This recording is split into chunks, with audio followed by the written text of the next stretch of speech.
তোমার কি মাথা খারাপ হয়ে গেছে মা? ও ইন্ডিয়ায় আসবে। এতে না আসার কি আছে? আচ্ছা দেখ, আমাদের বয়স হয়েছে, আমরা আজ আছি কাল নেই। যাবার আগে একবার নাতির মুখ দেখে যাব না?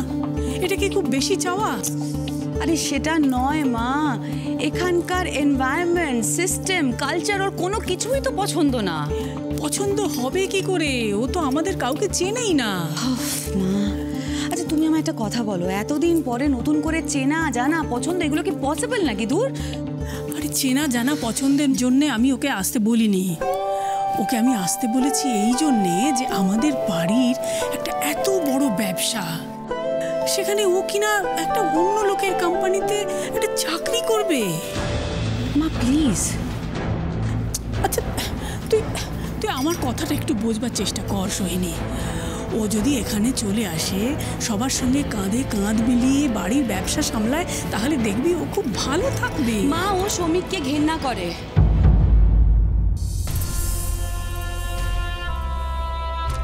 আমি ওর কাছ থেকে কিছু লুকোইনি মা, ওকে সবটাই বলেছি, ও সবটা জানে। আর বিশ্বাস করো মা, ও শ্রমিককে পছন্দ করে না। তাতে তাতে ওর এখানে না আসার কি সম্পর্ক? কারণ শ্রমিক এখন ইন্ডিয়ায় আছে, আর সেই জন্যই ও এখানে আসবে না। এটা ওর ডিসিশন মা।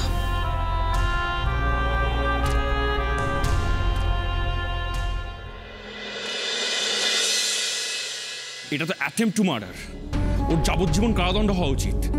ওর এত বড় সাহস যে ও আমার দাদাভাইয়ের হাত তোলে, এর শাস্তি তোকে পেতেই হবে।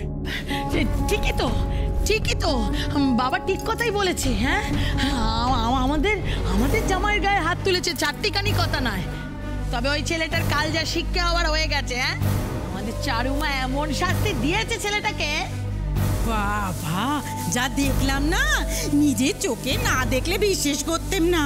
বাবা চারুর রূপটাই একেবারে বদলে গেছে, যেন স্বয়ং মা দুর্গা অসুর বধ করছে। বাবা ঠিক বলেছ গো দিদি, ঠিক বলেছ। কথায় বলে না, সব থেকে বড় শাস্তি কি জানো? ভগবানের শাস্তি। ওই ভগবানের মার হচ্ছে সব থেকে বড় মার গো দিদি। হ্যাঁ না না, এসব বলে ওকে ছেড়ে দেওয়ার কোনো মানেই হয় না। ওর আইনত অনেক বড় পানিশমেন্ট পাওয়া দরকার, আর তাতে যাতে কোনো ফাঁক না থাকে তার ব্যবস্থা আমি করব।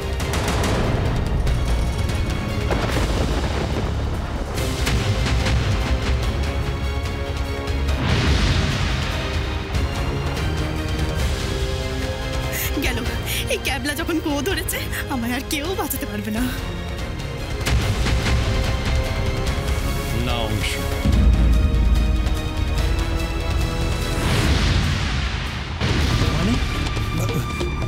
বাবা তুমি কেন ওকে বাধা দিচ্ছ? ও যা করছে তো ঠিকই করছে। এই এলেন, সবেতে ন্যায় নীতির ঝুলি নিয়ে খুলে বসবে। আরে বাবা যা হচ্ছে হতে দাও না। দেখুন আসলে অত দূরে বসে বাবা মা যদি এই ঘটনাটা শোনে তাহলে খুব ভয় পেয়ে যাবে। তাছাড়া যা হওয়ার তো হয়েই গেছে। তাই বলে এত বড় একটা ঘটনা বাড়িতে জানাবো না দাদা ভাই? অবশ্যই, তুই তো জানিস ওদেরকে। ফোনে কথাটা শুনে কত টেনশন করে প্যানিক করবে। আর তাছাড়া এখন তো ভয়ের কিছু নেই, লুটেন তো অ্যারেস্ট হয়ে গেছে। মা এবারের মতন তো পাড়াটা কেটে গেল, কিন্তু এই যে ঢেঁড়স লোক না, হ্যাঁ দেখবে ঠিক বাড়িতে যেতে না যেতেই না মা বাবাকে এই কাণ্ড না বলে শান্তি পাবে না। তুই থাম তো, এখন পরের কথা পরে ভেবে দেখা যাবে। এমন করে বলছে যেন পরে সব সামলে নেবে। আরে তুমি আমার শাশুড়িকে জানো না, এইসব কাণ্ড জানতে পারলে না ঠিক দেখবে ছেড়ে দেবে না। ঠিক উনি না পুলিশকে ডাকবেন আর কিছু করে কেউটে বার করবেন। আচ্ছা আমি তখন কি করতাম বলো? হ্যাঁ আমার তো ডাঙায় বাঘ, জলে ঘুমিয়ে। আমি যদি লুটেনদার কথা না মানতাম, লুটেনদা তো আমাকে ছাড়তো না। আর এখন তো যা অবস্থা দেখছি, আমাকে তো পুলিশও ছাড়বে না।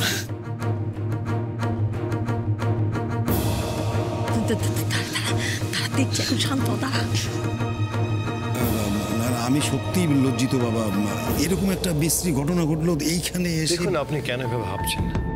যা হচ্ছে সত্যি কথা বলতে কি সেটা আমার জন্য হয়েছে, তার জন্য আমিই তাই। না না না না না, এভাবে তুমি বলো না। দেখো তুমি ছবি তুলতে গেছিলে, যেতেই পারো, কিন্তু তাই বলে এত বড় একটা বিপদ। দেখুন, বিপদ হতেই পারে, আর তাছাড়া ওরা আমাকে টার্গেট করেই রেখেছিল। আর ওর কথা শুনে যা বুঝলাম যে এই রিভেঞ্জ ও নিতই, সেটা এখানে হোক বা কলকাতায়। একদম ঠিক দাদা ভাই, এরকম ঘটনা তো আগেও ঘটেছে। কি হয়েছিল বাবা? এই ঘটনার শুরু আরো অনেক দিন আগে, সূত্র এই মাধবপুর থেকে।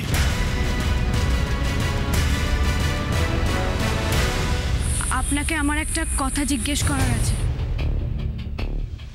আমি বেশ কয়েকদিন ধরেই দেখছি আপনি এখানে আসা যাওয়া করছেন, আর আমার দিকে কেমন ড্যাব ড্যাব করে তাকিয়ে আছেন। কেন, কারণটা জানতে পারি? তাই নাকি?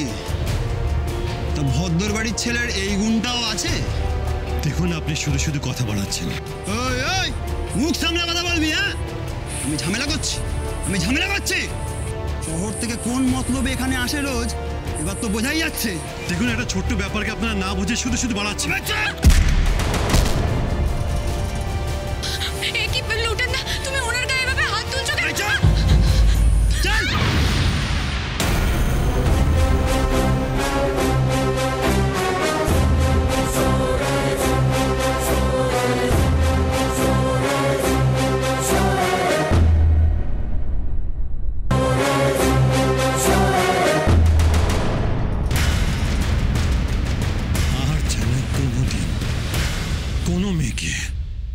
অসম্মান করে কথা বলতে না শুনি। আর ওটা ওখানেই শেষ হয়। তারপর লুটেন আসে কলকাতায় এবং সেখানে এসেও দাদাভাইকে টার্গেট করে। এবং যেদিন প্ল্যান করে ও রিভেঞ্জ নিতে আসে, সেদিন মৌলিও সেখানে ছিল। মৌলিকেও হ্যারাস্ট হতে হয়। তাই আমি বলছি এটা অনেক দিনের ঘটনা, আর ওকে কোনোভাবেই ছাড়া যাবে না। বাবা, ভেতরে ভেতরে এত, হ্যাঁ? জল তো অনেক দূরই গড়িয়েছিল। কি সাংঘাতিক! এত দূর গেছে প্রতিশোধ নিতে। আমি তো বলবো বাবা, ঈশ্বর তোমাকে আজ বাঁচিয়ে দিয়েছেন। হ্যাঁ, তাই তো তাই তো বাবা, আমি তো ভাবতেই পারছি না। হ্যাঁ, কি সাংঘাতিক ছেলে। হ্যাঁ, তবে একটা কথা, ও হাজতে বসেও কিন্তু চুপচাপ থাকবে না। ও আমার মেয়েদের নামে খারাপ খারাপ কথা বলবে, প্রতিশোধ নেওয়ার চেষ্টা করবে। যা হবে হোক, তবু ওর কড়া শাস্তি চাই। ও অনেক বড় অন্যায় করেছে। আপনার এই কথাটা মানতে পারলাম না জামাইবাবু। দেখুন দেখুন, আমাদের মতন ঘরে রোজ রোজ আদালত থানা করা সম্ভব? তাছাড়া আমাদের চারুচুমকি মেয়ে। তুমি কি বলতে চাইছো? তুমি একবার যদি ওদের নামে কুৎসা রটে, তাহলে কি কেউ আর ওদের বিশ্বাস করবে? গায়ে ওদের মান থাকবে কোনো? বলছে গো দিদি, এটা তো কত বড় অপমানের কথা গো দিদি। আমাদের গরিবের বাড়িতে মেয়েদের মানটাই হচ্ছে সব থেকে বড় ধন। সেটাই যদি চলে যায়, কি থাকবে আমাদের কাছে? দেখুন, আপনারা তো ভাববেন না, আপনাদের কেউ ডিস্টার্ব করতে পারবে না। আর লোকাল থানায় অলরেডি লুটেন নামে অ্যারেস্ট ওয়ারেন্ট ছিল। তো আমি একবার কথা বলে দেখব। ব্যাস, নিশ্চিন্তি। হ্যাঁ, জামাই যখন বলে দিয়েছে, তাহলে আর কোনো চিন্তা নেই, আর কোনো চিন্তা নেই। যাক বাবা, এই যাত্রায় মনে হচ্ছে বেঁচে গেলি। যাক, অনেক বড় ফাড়া কাটলো। আর্য, তুমি কি একটু বিশ্রাম করো? অনেকটা ধকল গেছে তোমার উপরে। যাও যাও যাও। হ্যাঁ, আপনি এবার একটু ঘুমোবার চেষ্টা করুন। হ্যাঁ জামাই, চারুমা ঠিক কথা বলেছে। যাও বাবা, একটু বিশ্রাম করো। আর আমি যাই, আমি সকলের জল খাওয়ারের ব্যবস্থা করি। যাও যাও যাও, দেরি করো না। আয়, এসো এসো এসো। আরে হাতে হাতে কাজ করবে। আয় না চুমকি, আয় বাবা। তোর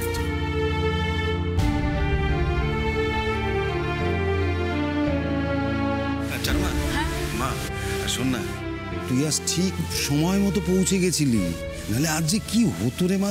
চারু, যা, তোকে ডাকছি।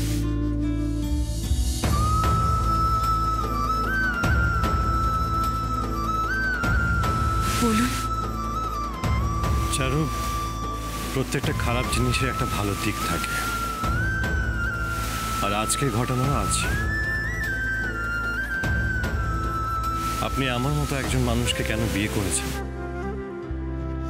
তার পিছনে কি উদ্দেশ্য আছে সেটা আমি জেনে গেছি।